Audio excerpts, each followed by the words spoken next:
You know, when you read the play, you realize that yes, Candace Chong, the playwright, was obviously writing about the environment in which she lives, the environment she knows best, which is Hong Kong.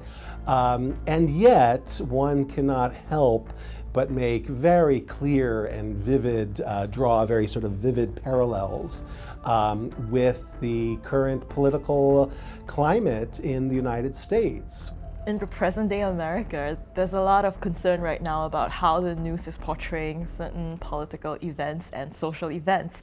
I think there's a sense that the news is biased, because even though America talks about how it has a lot of freedom of expression, the truth is that our internal biases and the kind of cultural messages we have internalized dictate how we present this information and how we interpret what we're seeing. What's interesting is how do we navigate that? This is a different paradigm than it was when you just had newspapers on print, or you could get your writing of an essay into print or into an op-ed piece.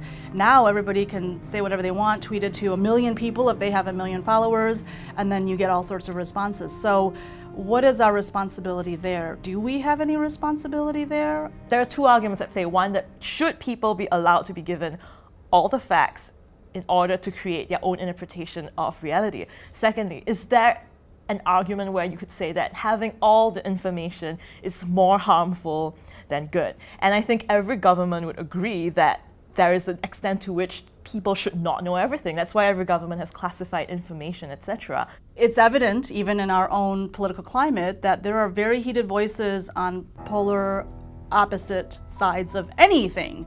I'm seeing so many situations where I'm looking at the same thing you're looking at, and we're seeing and hearing and experiencing very different things and arriving at different conclusions. How do I use my power in this country with freedom of speech for preserving freedom of speech, preserving that many people have a right to speak, even if I can't stand what they're saying?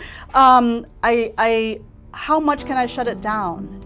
You know, and is it okay if I shut it down? Can you make this argument that there's too much information? Can you ever say that there is a truth that you can find amidst the information? Can you say that the truth that you arrive at is truly objective? I was very excited for us to think about that as Americans.